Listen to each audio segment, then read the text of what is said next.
Quando é que é indicada aquela mastectomia total, né? Radical, esvaziamento axilar também, elas perguntam, né? Por que que uma tira a mama toda? Por que que não me tirou toda? E algumas mulheres até falam assim, eu queria que tirasse logo tudo. Fez o diagnóstico, fez a punção, viu que tem câncer, a primeira coisa que vem na cabeça é tira logo tudo. Às vezes não tira logo, vai para químio, depois volta para o mastologista, né? Faz cirurgia. Enfim, pode comentar um pouquinho disso pra gente? Sim. Isso é uma evolução do tratamento, sabe?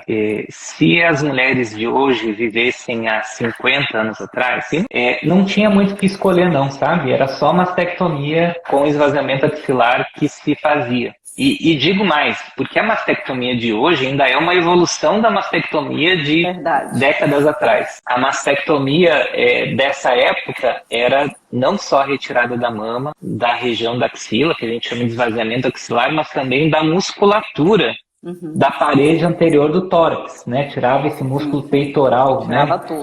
tudo. Tirava tudo. Então ela ficava com uma cicatriz que ia do ombro até a barriga, era uma cicatriz vertical. E isso é uma cirurgia, assim, já é mutilante por si só, né? Mas o problema não é só a imagem corporal, só entre aspas, porque isso para a mulher é de suma importância. Eu quis dizer que não é esse aspecto somente, mas também tem um aspecto funcional, né? Porque essa cirurgia acaba causando sequelas que vão permanecer a vida toda, como, por exemplo, a mais comum e a mais temida seria o linfedema, que é o aumento, né, o inchaço do braço. Então, assim, fazia o tratamento curativo e o objetivo e o pensamento na época era que quanto maior a cirurgia, mais bem tratada estava essa mulher. E era a ciência que tinha na época. Eu não discordo e nem julgo isso, né, com o conhecimento e a luz que eles tinham na época, isso realmente funcionava. Só que a ciência foi evoluindo e começou a se fazer testes, e tudo em mastologia. O tratamento que você está fazendo aí, ele não foi da cabeça do seu médico.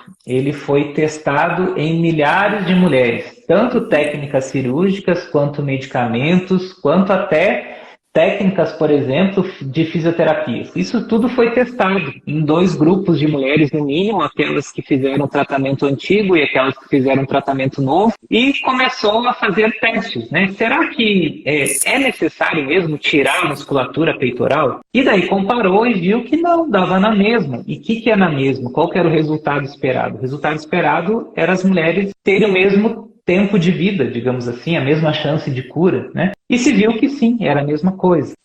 Ali mais para a década de 80 começou, mas será que precisa tirar a mama toda? E daí se começou a fazer testes onde se tirava, né, um pedaço da mama, que a gente chamava na época de quadrantectomia, que era tirar um quarto da mama, e comparar com a mastectomia radical, né? E se viu que não, as mulheres viviam mesmo tanto, com uma cirurgia menos agressiva, menos mutilante, com menos sequelas. Por que não então fazer o menor? E daí foi tentado, né, assim, a evolução foi, não precisa tirar o quarto da mama, pode tirar o tumor com uma margem de segurança, associar radioterapia, e os tratamentos foram evoluindo, até que a gente chega hoje em dia, que o tratamento padrão é a retirada parcial, né, da mama, ou seja, do tumor, com margem de segurança, e a gente faz a mastectomia quando não há condições de preservar a mama. Então, por quê? Porque a gente faz isso? Porque é menos mutilante, causa menos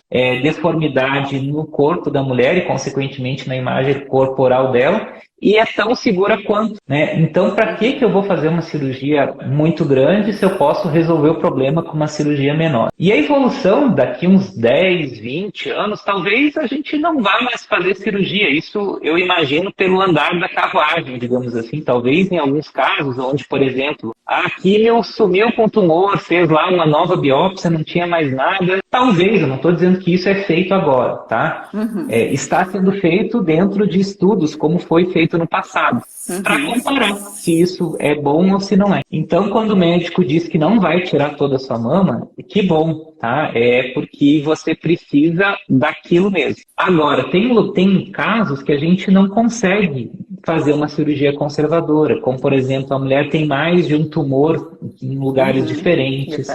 Ou aquele tumor é muito extenso dentro da mama e você não tem segurança se você não está deixando pedacinho de tumor para trás ou não, ou quando ele já está no estágio mais avançado, onde causa ali alterações na pele, como por exemplo a pele ficar mais grossa, vermelha, inchada. Então, tudo isso a gente avalia e por isso que se faz vários exames ali no processo de diagnóstico para a gente avaliar isso. A mesma coisa na axila. A cirurgia da axila também diminuiu. Hoje a cirurgia padrão é a biópsia de linfonodo sentinela. Em vez de tirar todas aquelas 20 a 30 ínguas que tem na axila, se tira a principal ali, a primeira da região. Se aquela tiver com câncer, a gente já sabe que essa axila está comprometida e às vezes nem faz mais esvaziamento axilar em alguns casos, né? Agora, se não, se desde o início já tinha um comprometimento muito grande, ou da pele, ou da mama, ou da axila, paciência, a gente vai ter que ir para o esvaziamento axilar. Mas também, mesmo hoje, o esvaziamento axilar, se sabendo, por exemplo, que a fisioterapia é essencial nesse processo, a gente já pode ir se planejando, né,